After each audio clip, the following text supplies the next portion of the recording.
e a partir disso a gente entenda quais são as questões envolvidas nessa epidemia de ansiedade, depressão e problemas de saúde mental que a gente tem hoje em dia. Então, se você quiser começar falando sobre quem é você, falar sobre sua trajetória, sua formação, etc., pra gente introduzir. Meu nome é Thalita Albuquerque, eu sou psicóloga clínica e hoje o meu foco em atuação é com pessoas com ansiedade, que lidam com ansiedade e depressão, adolescentes e adultos, né? E adultos, a idade não importa. Como eu entendo que é uma das questões que mais acometem as pessoas, a ansiedade, a depressão, né, os índices são altíssimos, os números são gritantes, as pessoas estão adoecendo, e assim, dentro dos inúmeros transtornos, dos inúmeros tipos de adoecimento, acho que essas duas linhas são as que mais chegam para mim em clínica, entende? E principalmente mulheres também, o foco da minha... O número maior de pessoas que chegam são do gênero feminino. Né? Tipo, hoje mesmo, dentro da minha clínica, eu só atendo 2 homens. O resto todo da minha agenda são de mulheres. E o caso de hoje que eu trouxe é de uma mulher também. Mas isso é meio normal, né? Sim, as mulheres, elas buscam muito mais terapia do que homens. Né? Muito mais. Até porque a gente... É como se a gente tivesse um pouco mais de licença para falar, para sentir... ou para demonstrar, para verbalizar, o que é novo, assim, não foi sempre assim. Tem alguns tempos atrás, nós éramos proibidas até de se encontrar com outras mulheres para poder fofocar. Por muito menos a gente já foi queimada na fogueira por falar das nossas emoções, então acho que a gente está recuperando e essa é uma conquista nossa, a gente consegue, a gente pode. Um pouco mais do que vocês. Uma questão, você percebe que os homens, eles têm um pouco mais de limitação em procurar uma terapeuta mulher? Você sente isso na prática ou não tanto? Não sinto isso. Não sinto, de verdade. Eu acho que nunca foi uma questão, pelo menos não chegou pra mim, eu não posso falar de um modo geral, mas nunca chegou pra mim e falou assim, eu queria muito uma terapeuta mulher, eu não quero de jeito nenhum homem. O que chega pra mim é mulheres que não querem ser atendidas por homem. Sim, e aí tá autoexplicativo. Exatamente, mas mulheres independem, ou homens independem, entende? Porque eles também têm, é porque querendo ou não, a minha profissão, ela tem uma imagem de cuidado, sabe? De acolhimento, essas coisas está muito ligado ao feminino também, né? A imagem que se criou da mulher. Então, consequentemente, eles chegam até mim, até nós, psicólogas mulheres, já com essa visão de que vai me ouvir mais, vai ficar mais atenta. Enfim. Mas os homens que te procuram, você sente que eles têm mais dificuldade em falar, em se aprofundar, em entrar em contato com as próprias questões ou não? Não, porque eles já chegam na terapia entendendo que esse é o processo. Que o processo é de se abrir, de falar das suas emoções. Então, se eles já furam a barreira da procura, assim, deixa eu tentar me fazer entendida melhor, sabe? Que vocês entendem. Eles já quebraram uma barreira inicial que é de eu preciso falar sobre isso, eu preciso de ajuda profissional sobre isso. Exatamente. Né? Então, no momento o mais difícil já foi. Ponto. Então, a partir do momento que eles quebram essa barreira lá atrás, em terapia dentro da sessão, aí é o processo, eles mergulham. É uma seleção já feita, né? Na hora que chega pra você. Assim. Exatamente. Então, não sinto essa dificuldade, não. E assim, pelo que eu entendo, os números as estatísticas de adoecimento mental, as mulheres são mais vitimizadas, né? Assim, ou seja, as mulheres são mais acometidas por depressão e por ansiedade também. São, e doenças psicossomáticas também, é um número assim absurdo. 80% dos casos de fibromialgia, dessas questões assim, ligadas ao corpo e ao emocional, essas doenças são cometidas pela gente. Isso por inúmeros fatores, né? A gente pode considerar a nossa posição, sabe, a posição social da mulher, a gente precisa considerar também fatores biológicos, então o nosso corpo ele é cíclico, durante o mês. A gente não tá bem todo mês. Não é 30 dias igual. Não mesmo. E é uma coisa a se considerar também. Só que assim, a galera acha que é uma besteira, acha que é frescura. Mas há os fatores também, há fatores biológicos que determinam o nosso humor e a nossa disponibilidade, o nosso nível de produtividade também. Eu acho que homem tá mais autorizado a extravasar também, né? Ou seja, não extravasa às vezes chorando ou falando sobre as emoções, mas acting out talvez, Você né? sabe que tem violência, agressividade. Não, tem um exemplo clássico, né? Quando você tá no trânsito, você tá no seu carro, alguém passa muito rápido e te fecha. Você pensa que é um homem ou uma mulher? Muito rápido te fecha um homem. É sempre um homem. O nosso pensamento vai ser sempre um homem. Sim. Porque tá autorizado o homem fazer esse tipo de coisa no trânsito. Total. Tá autorizado ele buzinar. Tá autorizado ele pôr a mão pra fora Ele e gritar, gesticular. xingar. Exato, né? Socialmente isso é aceito, Sim. né? Enquanto isso a mulher vai se colocando nessa outra posição. Ela vai se colocando nessa posição de Depressão. frágil, de repressão, de eu não posso me colocar, de Sempre pedir no papel de autorização. passividade. Exatamente. Então, é lógico que as doenças mentais, elas vão estar relacionadas com isso também. Porque é uma constante violência que a mulher vive dentro da onde ela está inserida. Dentro de casa, dentro do trabalho, né? E hoje em dia, cada vez mais no trabalho, cada vez mais a gente tem aí mulheres de alta performance no mercado. E elas sofrem as consequências por isso também. Sim.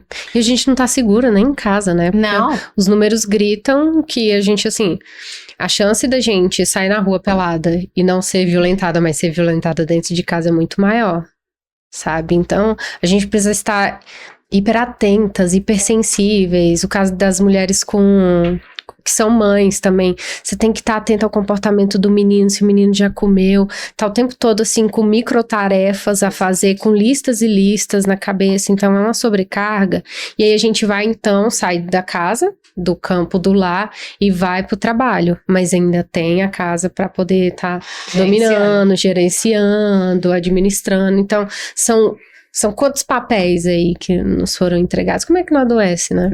Eu até tenho falado um pouco sobre isso, assim, que os papéis de gênero, eles estão a gente tá, acho que assim, exatamente no momento de bagunça. Bagunça não, sem nenhum juízo de valor, se é bom ou se é ruim, mas que as coisas foram mudadas, foram mexidas, né? Principalmente por iniciativa das mulheres, do feminismo e tudo. As mulheres assumiram um novo papel, elas estão inseridas no mercado de trabalho, elas estão estudando mais, elas estão, né, elas estão inseridas no mercado de trabalho, mas, ou seja, pensando num mundo binário, ou seja, isso mexe também na contraparte, né, que é o homem. Só que o homem ainda não entendeu qual que é o seu novo papel, né, em relacionamento, em tarefas domésticas, em tarefas profissionais e tudo. Então, assim, é um momento muito, muito delicado, eu acho, sabe? Para todo mundo, mas principalmente para a mulher.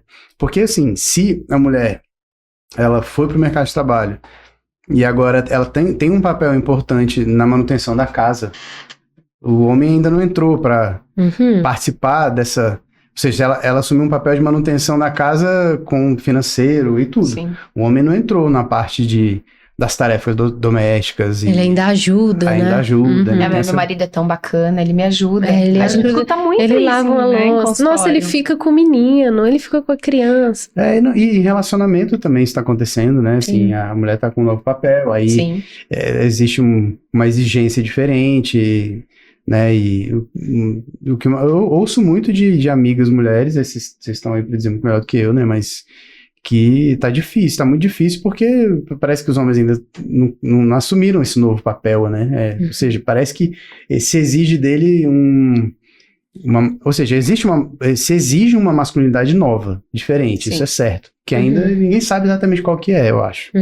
Então, talvez isso também contribua um pouco, né? Porque a mulher não se acha mais nos relacionamentos, eu percebo isso, que a maior parte, eu ouço, né? Não tenho lugar de fala, mas eu percebo que a mulher, ela tá muito perdida no relacionamento. Ela tá super se achada academicamente, tá super se achada profissionalmente, mas em termos de relacionamento, porque depende da outra parte, né? Que não se achou. Uhum. Então essa coisa ainda tá muito, né, muito solta no ar ainda. Sim. Eu acho que outro fator também que acaba adoecendo as mulheres é que a gente tem que estar o tempo todo lidando com a falta.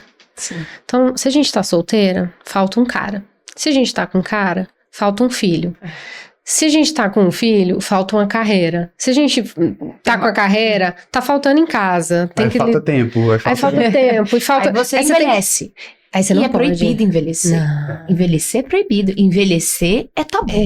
Uhum. É um dos maiores tabus que a gente tem hoje. Você já percebeu nos filmes americanos que é assim, um adolescente, eles pegam uma pessoa, uma mulher de 20 e tantos anos, coloca a menina como um adolescente, já com o corpo todo formado, e a mãe dessa adolescente é outra protagonista com 20 e tantos anos também. Então, assim... Que claramente ela não tem idade pra ser mãe dessa pessoa. Exatamente. Então, assim, a menina precisa estar pronta, formada, com seus 12 anos, já com corpo, e a mulher, ela não pode envelhecer, ela precisa estar nova, ela precisa estar com o rostinho todo esticadinho. Envelhecer não é uma opção. Não é. Agora, isso também traz uma carga emocional muito grande para as mulheres, e isso também é um reflexo que a gente acaba vendo dentro do consultório. Uhum. Porque é isso, eu envelheci, eu não tenho carreira, ou eu tenho carreira, mas não tive filhos, e eu passei da data. Uhum. E isso é uma coisa que a gente escuta o tempo inteiro, né? Sim. A gente tá sempre ouvindo esse tipo de coisa. Por quê? Porque envelhecer não é permitido pra mulher. Sim. E se você vai envelhecer, como é que você vai? Você tem que ter uma carreira, ter filhos, um casamento bem sucedido, um cabelo em dia, a pele no lugar. Então, cadê o botox? Faz preenchimento, coloca bioestimulador de colágeno, Exatamente. põe boca, tira a boca. Com 19 anos você tem que estar fazendo o botox. E o botox preventivo? Desencanei disso, eu era encanada, viu? Não, eu também. Sabe outra coisa que eu percebo também, o que tá chegando, o que chega muito em clínica, são mulheres ali dentro da casa dos... finalzinho dos 20 e pouco, entrando na casa dos 30 e já nos 30. São mulheres que estão começando a reinventar a sua vida. Então, o relacionamento não faz mais sentido, mas ao mesmo tempo tem todo aquele ideal aquela coisa do relógio biológico, porque quer construir uma família, porque quer ter filho, mas não faz sentido mais estar com aquele cara, mas se eu não tiver com aquele cara, que horas que eu vou ter filho, que horas que eu vou ter que começar um outro relacionamento do zero, e isso leva tempo, essa construção leva tempo, aí eu vou ter filho. Aí se perpetua uma relação que já não funciona mais, que já não é boa nem pro cara, nem pra ela, e fica nessa questão aí, por conta do tempo. O tempo passa diferente pra gente do que passa pra vocês, né? É bom, o cara vai envelhecendo, ele vai ficando grisalho, maravilhoso, maduro, ele vai ficando maduro. Quantas vezes você ouviu? A adolescência do homem acaba aos 40 anos, é mais ou menos assim. É a melhor justificativa pra imaturidade masculina. Exatamente. O homem só amadurece depois dos 40. Mas isso até faz parte do que a gente tava falando, né? Isso não faz mais sentido, assim, ninguém quer aceitar isso mais, né? Sim. Ainda bem, graças a Deus. Não existe mais homem maturo assim, existe homem maturo com 37, mas... Mas existe, né? Não, mas a mulher não aceita mais isso. Ela não quer mais homem com 37 maturo. Não é uma coisa... Ninguém mais tá colocando homem com 37 maturo debaixo do braço, levando pra casa. Mas eu acho e sendo mãe, né? Eu acho que isso é uma desconstrução que tem sido feita. Sim. Uhum. E eu acho que espaços como esse, nosso aqui, essa discussão, são cada vez mais necessários. A gente só vai atingir o maior número de mulheres quando a gente falar mais sobre isso. Uhum. Então a gente precisa ter momentos em que a gente possa falar sobre essas coisas, em que a gente possa brincar, inclusive, o cara de 37 anos tá amadurecendo e dar risada, mas levar a sério de que não são todas as mulheres que crescem ouvindo que elas podem ter uma vida diferente. Sim. E aí, assim, experiências pessoais, né? Nós temos nossas vidas, eu tenho certeza que em algum momento você também teve certeza que casar e ter filho era o que você tinha que fazer. Uhum. Né? Eu passei por isso também, eu tive um relacionamento longo, fui noiva porque eu tinha certeza que eu tinha que casar e ter filho. E eu tenho 24 anos, e agora? Eu preciso casar. E eu encontrei a terapia antes. Sorte minha. Sorte minha. Sorte sua. Mas você sabe, assim, para além das questões de gênero, eu acho que foi muito legal a gente ter falado e tudo, porque eu acho que isso foi até um exemplo até, né? É um dos exemplos, eu acho, do que a gente passa hoje, que talvez seja uma desconstrução de sentido que a gente passa hoje. todo aquele sentido, o tradicionalismo de sentido, o que é certo, o que é errado. A gente tá falando de moral, tá falando de sentido, né? Uhum. O que é bom, o que é ruim. Eu acho que por conta às vezes, internet, ChatGPT, Google, a informação sendo uma coisa muito fácil, de muito fácil acesso, a gente consegue ver outras formas de viver, né? Estando dentro de casa, a gente começa a questionar tudo, né? E isso talvez é um momento delicado. Eu não sou contra isso, eu não acho que isso é errado. Eu acho que talvez tenha até demorado um pouco, sabe? Assim, pro meu lado progressista da coisa, mas talvez isso gera bastante, né, desbalanceamento, assim, porque a gente está desconstruindo tudo. Então a gente está, por exemplo, você vê a geração Z entrando no mercado de trabalho, não trabalha mais igual. Não. Eu não tô falando que é certo, que é bom, tô falando que é ruim, tô falando que é diferente, não trabalha mais igual, não fica no mesmo lugar por muito tempo. Não aceita mais aquelas jornadas de trabalho, não aceita mais trabalho ser o centro da vida, né? Então isso também está sendo desconstruído, isso também está sendo, ou seja, esse sentido do trabalho, esse sentido às vezes do dinheiro, da riqueza, tudo isso está sendo questionado, né? Então é um momento em que isso afeta a saúde mental das pessoas, né? O nosso trabalho, você como psicólogo, a gente como psicanalista, a gente tem bastante desafio. A gente como pessoa, né? Vivendo nesse mundo. E como terapeuta, assim, é um momento específico, eu acho, sabe? E a gente o que eu sinto é que as pessoas estão buscando sentido, assim, aí começa a falar de propósito, né? Essas coisas que dão sentido ao nosso fazer, né? A levantar de manhã e fazer alguma coisa. Sim. Então eu acho que talvez seja essa a principal questão, né? Não sei. Enfim, se você quiser trazer o caso clínico. Vamos aí, entrar, né? Então, o grande propósito aqui é a gente fazer uma fofoca com base psicanalista. Entendi. E também trazer um pouco da teoria aí que você tem bastante, da terapia comportamental também, que, né, eu acho que ela é muito válida, enriquece muito, não é porque nós optamos pela psicanálise que a gente vai desvalidar as outras práticas. Então a gente queria ouvir aí a sua fofoca, o seu caso, Bora lá. Pra gente poder fazer uns comentários. Só complementando aí, eu não sou da comportamental, é diferente. Ótimo. São áreas que... Ótimo, a gente nem vai conseguem seguir. Eu sou da TCC, da terapia cognitivo-comportamental. Então tem a comportamental, tem a TCC, tem a behaviorista, tem a psicanálise, tem o psicodrama. Psicodrama, já dei uma namorada com ele também. Fui namorar o Moreno, aí larguei ele também, deixei ele pra lá com aquelas dramatizações. Mas o legal desse caso é que justamente eu quis trazer porque essa pessoa me acompanhou e eu acompanhei ela em várias fases. Eu a acompanhei no início, quando eu estava ali com o Moreno, e ela pegou também parte da minha fase TCC. E eu consigo perceber as diferenças, assim, na minha atuação, nas estratégias. Mas, enfim, eu vou dar um nome para essa pessoa, né, um pseudonome, pra gente não ficar falando a paciente. Sim. Tá? O nome que eu escolhi foi Bárbara. Por quê? Porque eu não tenho nenhuma Bárbara como paciente, então se tiver, não é minha. Quero deixar bem claro. Não é minha, não é a Bárbara. Conheço, não é a Bárbara. Não é quem vocês imaginam. Então ela é uma mulher e ela tá ali na casa dos 30 anos, né? Ela foi acompanhada por mim durante 5 anos. Então, assim, um bom tempo da evolução dela.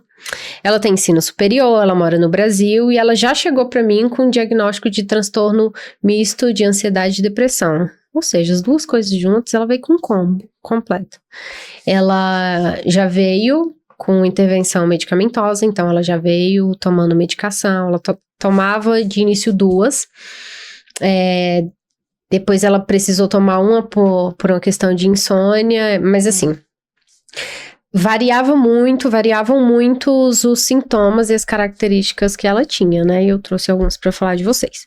Os mais clássicos: insônia, tristeza, apatia, uma desesperança. Ela não conseguia É muito interessante isso. Ela não conseguia observar, imaginá-la no futuro, ao mesmo tempo que o futuro era algo que ela temia. Então, ela tinha muito medo do que ia acontecer, como é que seria esse futuro em relação a isso. Então, na cabeça dela era uma confusão. Como é que você tem medo de uma coisa que você não tá lá? Né? Muito louco isso, mas acontece. Isolamento também, muito choro. E, enfim, eu lembro que os primeiros meses a Bárbara chorava todas as sessões. E eu lembro, isso lá atrás, eu lembro da primeira sessão que a gente conseguiu iniciar e finalizar. Sem uma crise sem uma gota de lágrima. E a gente comemorou no sentido assim, que a gente tem que colocar pra fora, a gente tem que, né, de alguma forma se expressar. Mas era quando a gente tava percebendo que ela conseguia tocar nos assuntos sem doer tanto. Tinha uma angústia, tinha uma dor, mas essa dor estava conseguindo ser diminuída, né? Tava declinando.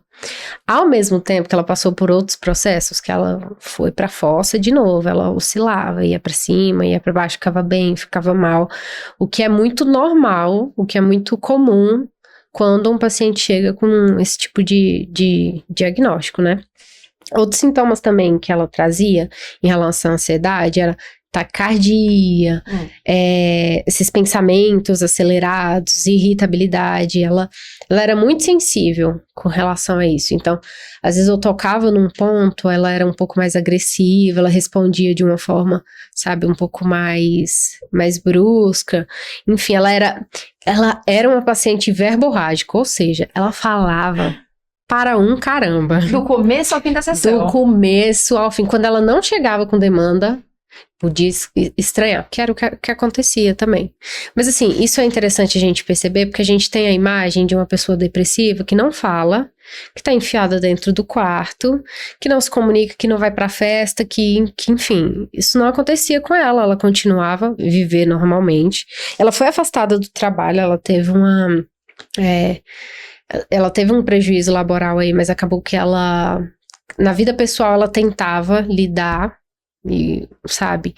E era engraçado porque ela trazia isso pra mim, né? Ela falava que a família dela não entendia porque que ela, como uma pessoa tão feliz, alegre, que ria, que fazia piada, tinha o diagnóstico de depressão. Que sentido que faz isso? Né? Não faz nenhum sentido. As pessoas não sabem o que é depressão, definitivamente. Não, definitivamente não. Eles acham que é a tristeza, né? Não é. A depressão ela tá totalmente associada à apatia e ao isolamento e à tristeza profunda. E tem uma coisa que o depressivo, ele é muito bom em fingir, porque ele precisa ser funcional. Sim. Uhum. Então, é uma doença que que a pessoa, eu acho que, inclusive, quando ele é funcional, facilita, inclusive, para ele esconder Sim. Ou seja, ele faz isso para esconder, Sim. né? Faz isso para continuar vivendo, faz isso para não ter questionamento, faz isso para não... O fato dela ser verborrágica, às vezes, tem a ver com isso também, né? Uhum. Ou seja, a pessoa fala exatamente para esconder alguma outra coisa, um ponto que não precisa ser tocado. Sim. Vou falar bastante para não dar tempo dela pegar o que ela precisa ver. Fugindo do assunto. Fugindo do assunto. Exatamente. Sim. Ou seja, intelectualização, racionalização, tudo isso é defesa também, né? Com certeza. É um mecanismo muito importante para quem é depressivo, inclusive, né? Sim. E isso é importante a gente falar e repetir que a depressão ela não está associada com a tristeza e com o isolamento. Uhum. Ela pode ter esse sintoma, óbvio. Em alguns momentos isso vai acontecer também. Mas pessoas que dão risada e vão na festa também têm depressão. Exatamente. E tem um mito que corre aí nas redes sociais que eu tenho um pouquinho de impaciência com relação a isso. Que assim, e é uma pessoa importante, famosa, que falou que depressão é excesso de passado, ansiedade é excesso de futuro. Isso por um rios de 10 segundos funciona bem, né? Funciona, engaja. E é isso, você falar na internet, você simplificar algo que é tão complexo quanto a depressão e quanto a ansiedade, Sim. vai trazer a atenção do público. Uhum. O público vai parar para ouvir, porque todo mundo quer entender o que é depressão e ansiedade. Porque em alguma medida, alguém conhece, ou alguém já teve, ou você tem, ou você conhece alguém que tem, ou você convive com alguém que vai ter. Então, se a pessoa vai te dar a fórmula pronta, você não precisa... Ah, rapaz, mas aí você tá perfeito. Ah, você tá com depressão porque você tá com excesso de passado. Não, e aí O que é excesso de passado? Fora que existe toda aquela coisa, você precisa reagir, você precisa fazer isso, você precisa se fazer esforçar. aquilo. Você tem que ver a vida de uma outra forma. Pelo amor de Deus. Se você fizer exercício físico às 5 da manhã, resolve. Exatamente, acordar. E você tem que Nossa. correr 20 km. Mas tem que ser às 5 da manhã, porque se Isso. for às 7 já não dá mais. Não dá, porque você tem que acordar antes do sol. Por causa que vai regular Nossa, os até hormônios. arrepiei. Até arrepiei aqui. Tô vendo a capa do livro, assim, que tá escrito na minha cara. Mas é isso, esse lance de associar a depressão ao passado não necessariamente é uma verdade. Obviamente que na depressão você tem um processo de ruminação, de você Sim. ficar pensando. Mas na ansiedade também. Sim. E na ansiedade você pode, sabe, pensar sobre o futuro, ficar ruminando sobre o futuro quanto Não, sobre e vamos lá, se você passado. pessoa tem ansiedade agora, e digamos que esteja relacionado a algum trauma, o trauma no passado também, né? Uhum. Não é que o trauma vai gerar depressão, pode gerar ansiedade, que é o excesso de futuro, pode gerar nada também, Pode não gerar. pode não gerar nada, pode gerar os dois, né, e por aí vai. Trauma todo mundo tem, na verdade, já falando um pouco de psicanálise, né, qualquer socialização igual a gente ouviu na palestra esses dias do Vladimir Safato, né, qualquer socialização é uma violência, né. Então assim, se a pessoa, para uma pessoa ser socializada e ser ensinada, ela tem que cortar várias questões de espontaneidade da criança, né, por aí vai. O negócio é saber o quanto de espontaneidade foi cortado ou não, né, assim, de entrar numa coisa mais winnicottiana, assim. Se isso foi demais, aí a pessoa deixa de ser ela mesma, né, e começa a agir como espelho dos pais, ou de falso self, né? Falso self, Cria-se um falso self. Exato, mas assim, trauma é normal, né? Falar sobre complexo de Édipo, ninguém pode casar com a mãe e matar o pai, né? Então, ou seja, para você viver minimamente numa sociedade, você precisa ser cortado ali né, nas suas funções e tal. Isso é uma coisa interessante da gente trazer para discussão, porque traumas também são necessários, né? Quando você pega e aí a gente pode ir nas mais diferentes teorias. Os traumas, eles são necessários também. Eles também te movem. Eles também eles criam algo em você que vai fazer você reagir A ou B quando acontecer determinada coisa na sua vida. E a gente tende a entender o trauma como algo tão negativo que a gente tem criado hábitos dentro da nossa sociedade em que a gente não fala não para criança. Em que a gente tem uma educação... esses dias eu estava viajando na internet e também uma dessas páginas aleatórias.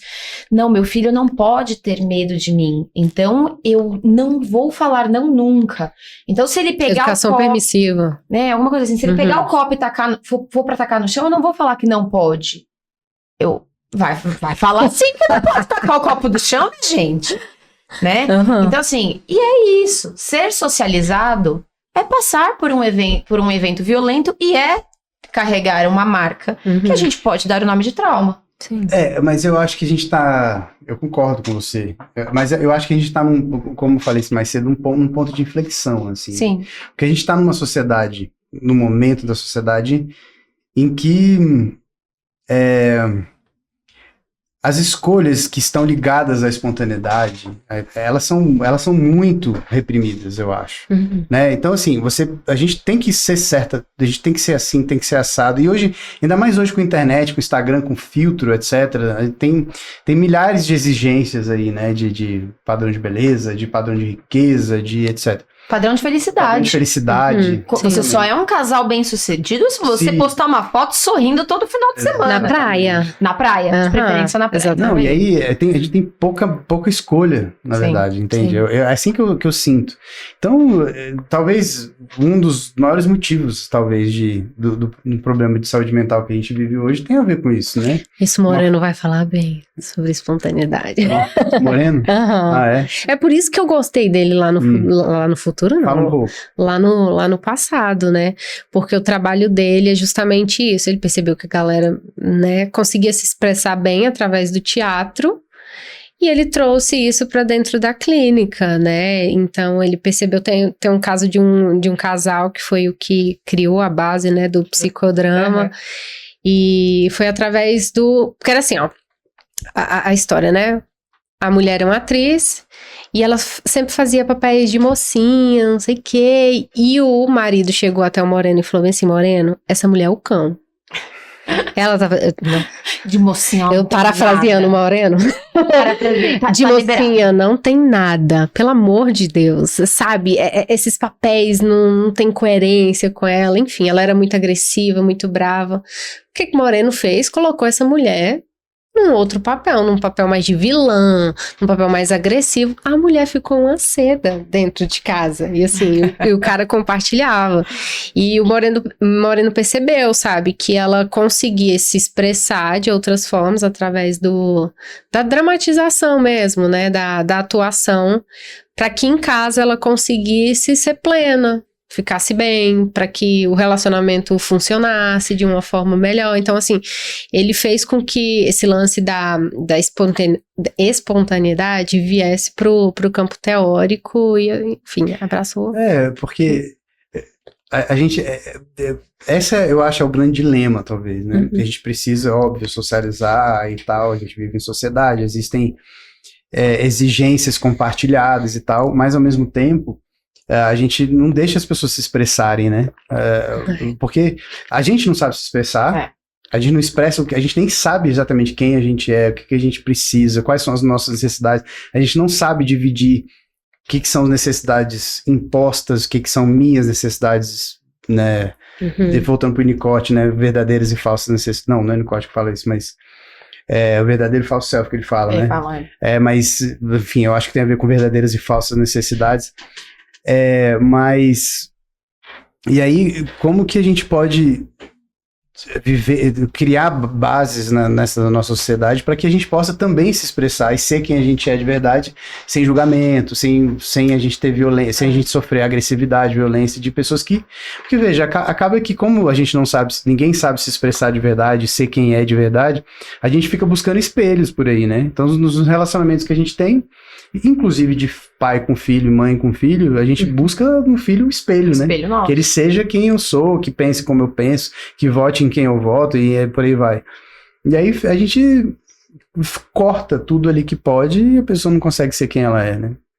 Isso complica. Eu acho que um pouco dentro da experiência do Moreno e da experiência, eu quero saber como é que foi a sua experiência com a Bárbara. Com a Bárbara, pensando um pouco aí no Moreno, mas eu acho que tem um pouco da questão da vazão da pulsão, sabe? Esse libido direcionado a uma atividade onde lhe é permitido ser isso, sabe? É um momento em que o meu libido vai ficar completamente focado em ser cruel, em ser vilã, em interpretar este papel de que eu não sou mocinha. Eu não vim aqui pra agradar ninguém. Libido no sentido de como energia do fazer. Exato, né? A energia do fazer. Não libido no sentido sexual. Realmente, o libido no sentido de ter essa energia pra... Energia vital. Exatamente, energia vital que nos move. Pois é. E a Bárbara? Fala um pouco mais da Bárbara.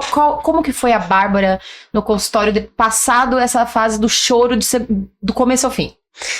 Bom, a gente conseguiu, com muita luta, com muita terapia, a gente conseguiu grandes evoluções, assim, mas não foi uma coisa rápida. Não foi, ainda mais porque ela veio de um processo de depressão, né? Então, você vê o mundo numa imagem bem distorcida do que ele é, sem expectativas, numa visão totalmente negativa, pessimista da coisa, em que você não vê muita saída. Eu lembro exatamente, mas que a voz dela veio assim na minha cabeça. Eu lembro de ela contar que a depressão para ela era como uma caixa. E ela tava nessa caixa. E era muito comum ela repetir, às vezes essa caixa abria a tampa, às vezes ela estava fechada, às vezes ela conseguia colocar assim a cabecinha para fora e, enfim, no final das contas ela conseguiu sair dessa caixa e é muito legal essa analogia. E ela conta que ela fechou e jogou fora, entende? Durante as sessões, assim, eu eu preciso tomar cuidado para não detalhar algumas coisas. Mas o que eu posso contar das sessões, gente? Eu acho que isso da caixa foi importante. Eu lembro de usar algumas técnicas do psicodrama, como as cadeiras, então a gente colocava ela num papel de espectadora e depois, né, a gente já trocou de papéis, também já fez inversão de papel, ela já foi psicoterapeuta, enfim, já tivemos vários momentos como esse. E naquele momento fazia sentido, porque como ela não conseguia ver muito bem o que ela estava sentindo, ela sentia, mas ela não conseguia nomear, ela não conseguia muito bem se expressar ou fazer com que o que ela estivesse sentindo faça algum sentido pra mim. Então, naquela época o psicodrama conseguiu, sabe? Colocar ali no papel, a atuação, o que ela estava querendo dizer. Então foi bem bacana. É muito engraçado você perceber o paciente quando ele se coloca num lugar, tipo, mais afastado, tipo, se olhando de fora.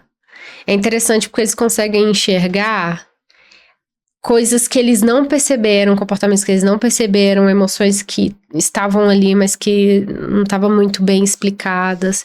E eu acho que isso é importante, assim, para qualquer processo terapêutico que a gente venha fazer, né? A gente se distanciar um pouco dos nossos pensamentos, das nossas emoções, e aí a gente já entra de cabeça na TCC, não tem como. Tava demorando, né? Porque a TCC tem isso, né? Ela trabalha com a relação entre pensamento, emoção e comportamento. Então, enfim, quando a gente se distancia um pouco desses pensamentos, observa ele, trabalha ele de uma maneira crítica, então a gente usa o método socrático também, maravilhoso, pra gente começar a questionar esses pensamentos, mas assim, é olhar eles de longe, sem julgamento, sabe, acolhendo, entendendo que é parte de quem você é, e enfim, não necessariamente precisa ser uma parte pra sempre, mas que naquele momento faz parte, então você precisa acolher as suas próprias emoções, ver se esses pensamentos fazem sentido ou não, e enfim. Você consegue, nisso que a gente estava falando mais cedo, sobre o papel da mulher, o novo papel da mulher, essa busca por sentido, você consegue perceber essa sua paciente, no exemplo que você trouxe, ela dentro desse contexto, dessa dificuldade de achar sentido? Eu ia perguntar se vocês conseguiram chegar mais ou menos às causas da depressão ou da ansiedade dela, não sei o quanto você pode falar sobre isso. Uhum. Mas só pra gente poder, às vezes, pensar nesse contexto todo que a gente estava falando, onde que esses pacientes estão sendo exemplo desse novo momento, assim, dessa dificuldade que a gente tem. As questões de gênero foram um dos porquês. Não foi o principal porquê dela chegar à terapia, porque ela chegou por conta de uma sequência de eventos de assédio moral na empresa, né? Então isso arrebentou, ela se sentia totalmente humilhada, enfim, e isso desencadeou várias crises, e uma dessas crises ela surtou dentro da sala lá do chefe dela, então ela foi afastada por conta disso. Mas a história dela carregam várias outras coisas, então ela teve um relacionamento teve o rompimento de um relacionamento longo, então ela era evangélica, né, então tinha todo esse ideal tem que construir família, a gente tava falando no começo, né? Exatamente. Eu tenho que casar, eu tenho que ser mãe, qual é o tempo para isso, porque isso importa muito. Exatamente. Em algum momento essas duas coisas, em relação a ter filhos e casamento, foi quebrado, sabe, o ideal dela, e ela era muito certinha, sabe, ela tinha uma rigidez cognitiva muito forte. Então, isso também dificultou dela abrir de expandir mesmo o olhar para entender que o casamento, sabe, aquela regrinha, aquela coisinha da vida linear não era a única coisa. Então, um dos fatores também foi a quebra dessas expectativas. E ela, enfim, precisou lidar aí com esse mundo da solteirice, precisou lidar com as críticas também da igreja. Imagina. A igreja não a acolheu, muito pelo contrário. Às vezes ela que era culpada, às vezes, né? Ah, com certeza. Com certeza, com Você certeza. acha que ele ia ser culpado por quê? Não, mas ele é um homem. Porque a mulher sábia edifica o seu lar e a tola destrói. Enfim, ela então foi dentro dessas Muitas coisas expectativas, carregando hein? dentro dela, né? Assim, O que é engraçado, né? Porque assim, a gente teve uma evolução tecnológica gigantesca, uma evolução de informação gigantesca, uma evolução de comunicação gigantesca, educacional, por aí vai. E me parece, eu não sei se eu estou errado, mas que isso, de uma certa... Não isso, mas ao mesmo tempo aconteceu também uma rigidez cognitiva, né? As pessoas parecem que elas estão menos abertas a ouvir outro lado, a ouvir críticas, a ouvir, né, formas diferentes de pensar e de existir, né? O que é muito contraintuitivo, né? A imaginação diria, né, a gente diria que junto com essa expansão imensa, né, de acesso a tudo, né? De acesso a tudo, existiria também expansão de consciência, de jeitos diferentes de pensar, jeitos diferentes de viver. E talvez, na verdade, pensando em dialética, ou seja, uma dialética da história, ou seja, talvez seja até normal, né? Ou seja, até como isso aconteceu como reação, talvez, né? A uma abertura grande e tudo. Mas, ou não também, pode ser que o excesso de informação mastigada tenha dificultado a raciocínio, né? Pode ter diminuído o senso crítico, né? Você é bombardeado com informações o tempo inteiro, dos mais diversos meios. Você tem que escolher, né? Em qual informação você vai acreditar porque ela chegou ali pronta, ou qual informação você vai aprofundar. E aí é lógico que dependendo do meio que você está inserido, a informação que já vem pronta e é um meio em que você confia, em que você admira, isso vai te levar a não pensar criticamente sobre isso. Então, eu confio e eu acredito nessa comunidade que eu estou inserida. Para mim, essa comunidade é a verdade absoluta. Então, a informação que vem daqui não necessariamente é uma informação que eu vou passar pelo meu senso crítico. Eu vou apenas acatar. Talvez essa busca de sentido seja meio desesperada, né? Você precisa de achar uma comunidade, achar alguém para dizer o que é, o que você tem que pensar, o que você tem que fazer, o que é o certo. Nesse caso que você falou, né? O certo era ela casar, ela ter filho, ela ter uma família, ter isso, ter aquilo, ser uma boa profissional. Né? Só que na realidade as coisas não andam desse jeito. O certo era ela aceitar os abusos morais no trabalho também, né? Sim. Afinal, é o chefe. Exatamente. Né? Existe uma hierarquia. Exatamente. E nesse momento eu nem tô falando de gênero. Poderia ser uma mulher fazendo também. Mas tinha um cara, mais ou menos ali no mesmo cargo ou parecidos, que sofria muito menos pressão. Era esperado e cobrado muito mais dela, sabe, do que do outro cara. E era esperado que ela apenas acatasse, apenas vivesse, apenas estivesse ali em silêncio. E ela ter o surto é muito significativo, porque com certeza é o que virou a chave pra ela, pra tudo.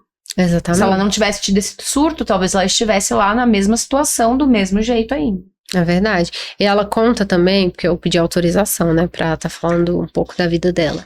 E ela conta que um dos passos para ela buscar ajuda, porque antes, né, de chegar em terapia, ela passou pela psiquiatra, geralmente. É o caminho, né? Exatamente. Ela conta que a espiritualidade foi uma das coisas que fizeram ela, assim, virar uma chavinha de entender que né, ela como cristã, se Deus sabe de todas as coisas, Deus criou todas as coisas, é dono de todo o saber, então vai ter gente que sabe alguma coisa para ajudá-la. E ela se apegou muito nisso, sabe, anterior ao nosso acompanhamento, durante e o pós também. É o que a sustentou, sabe? Essa conexão com o divino foi um dos fatores para a melhora dela. E eu digo com o divino mesmo, porque a igreja... Não.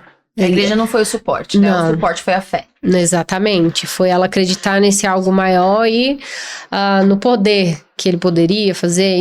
Enfim, eu acho que é um ponto importante, porque a gente não pode desconsiderar as crenças, né? Porque beleza, é importante exercício físico, a terapia, a medicação, mas também a fé, tanto que a OMS considera que o bem-estar é físico, mental espiritual e emocional, né? O espiritual também, eles consideram. Então, eu acho que isso foi um dos fatores também para que desse continuidade, assim, para que ela entrasse no processo e se entregasse, porque, enfim. Ela racionalizou isso, né? Ela foi na psiquiatra, ela não tinha muita escolha, provavelmente, quando ela chegou pra ir à psiquiatra, ela já estava num limite. Sim. Então, ela não tinha muita escolha. A psiquiatra falou, você precisa da terapia. E ela precisava justificar isso de alguma forma pra fé dela, né? E como que ela ia poder justificar isso dentro da fé dela? A justificativa é, Deus está preparando pessoas que sabem mais do que eu pra me ajudar aqui nesse caminho. Interessante. E interessante também usar o que você falou, né? O terapeuta usar as crenças da pessoa a favor dela, né? A favor da saúde mental dela. Isso é interessante. É porque a gente tem a ideia de psicólogo não pode falar de religião. Sim. Psicólogo não pode impor religião, posicionamento político, mas se é importante para a pessoa e se é uma ferramenta, uma estratégia, a gente vai usar sim. É importante para a pessoa, não para o psicólogo. Não é a sua religião. Não tem a ver comigo. Posicionamento. Exatamente. Tem a ver com ele. Agora, sim, uma coisa que eu fiquei curioso. Eu não sei se faz sentido ou não no caso. O fato de ela ter tido que separar o divino da religião, isso foi causa de sofrimento para ela? Não. Você entende o que eu tô querendo dizer? Eu entendi. Porque assim, existia uma exigência que não estava fazendo bem para ela, que vinha também da religião. Ela teve que tirar da religião, ou seja, ela teve que separar na cabeça dela, né? Sim. A espiritualidade dela, o divino, Deus, da religião ali. Isso foi causa de sofrimento para ela? Foi uma questão ou não? Honestamente falando, eu não lembro. Mas eu acho que se fosse, eu me lembraria. Teria ficado marcado, né? Exatamente.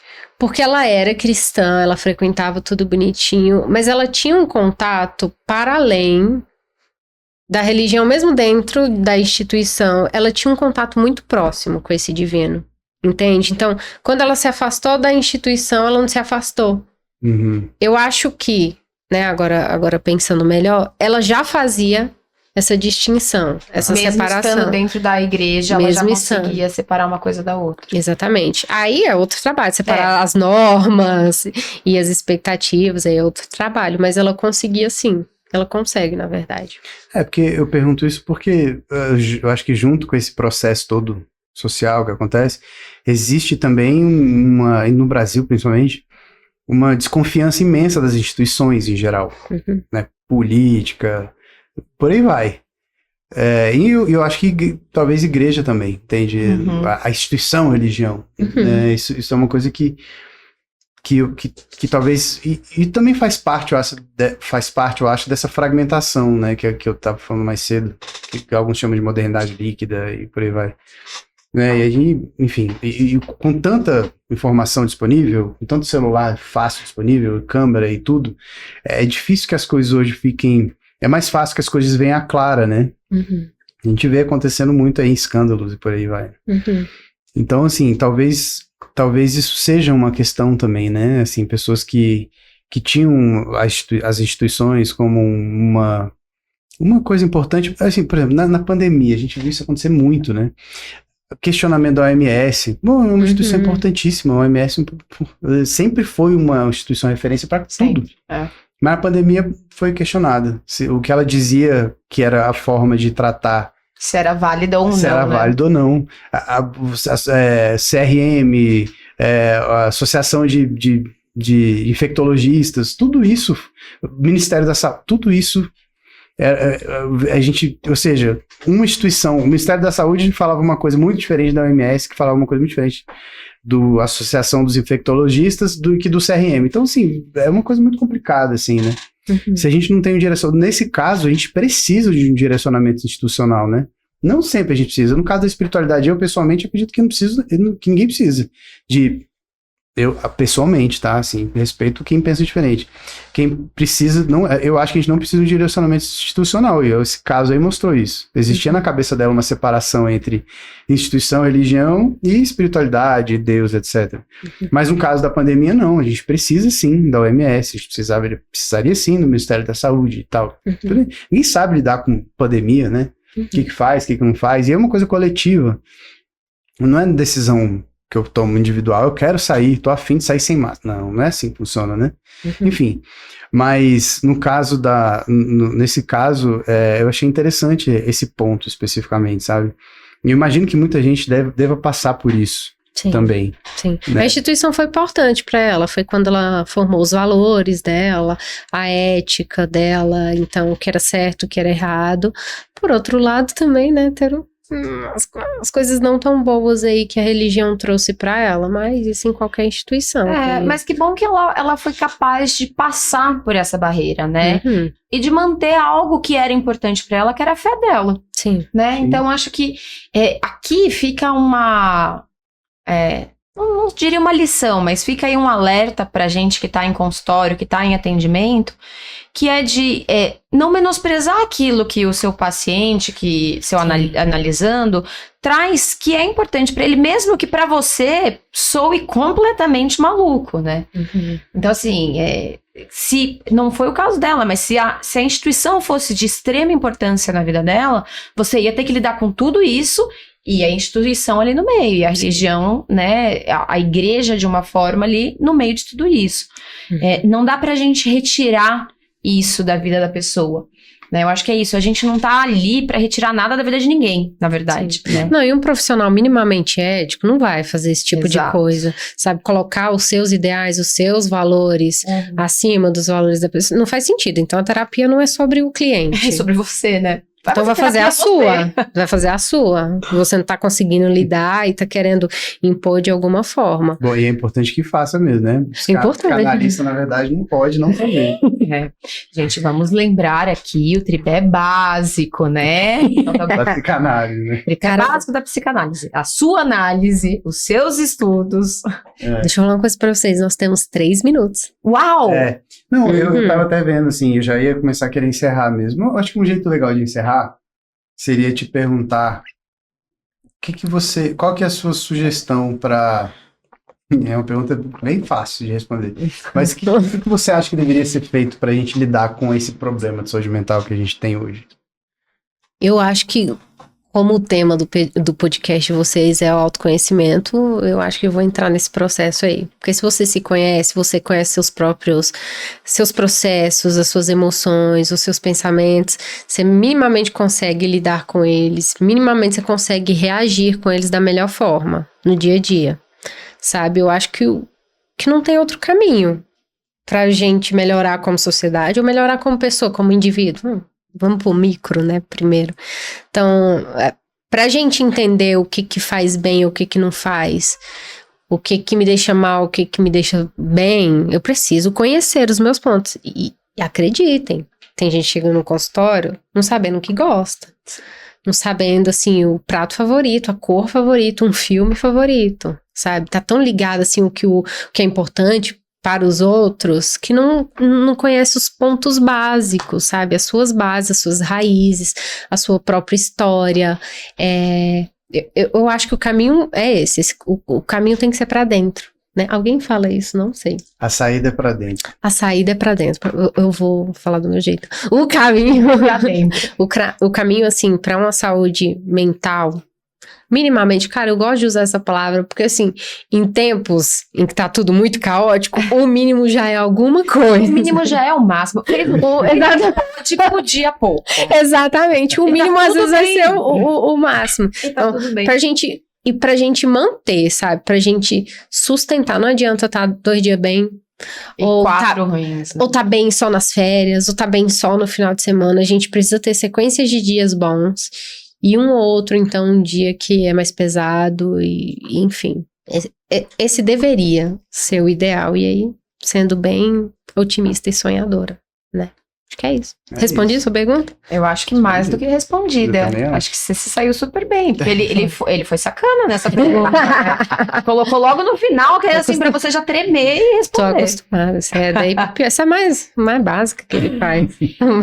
Acho que a conversa foi muito bacana, a gente conseguiu ter várias trocas interessantes sobre a nossa sociedade, sobre saúde mental, sobre autoconhecimento, sobre a prática terapêutica também. A gente queria muito te agradecer, Thalita, por estar aqui com a gente hoje, trazer o seu caso, conversar com a gente, dividir um pouquinho do seu dia a dia. E, assim, seja muito bem-vinda para voltar quantas vezes você quiser. Bora. Eu não falei nem metade, gente, é toda coisa, mas é assim mesmo. Fica pra próxima. Fica pro segundo episódio. Entendi. Show, Obrigado. gente, eu que agradeço. E a gente vai ficando por aqui. Obrigado vocês que nos ouviram, nos assistiram. Logo, logo a gente vai colocar mais podcast no ar. A gente espera contar com a presença de mais pessoas tão especiais quanto a Thalita e trazer cada vez mais autoconhecimento para nossa sociedade.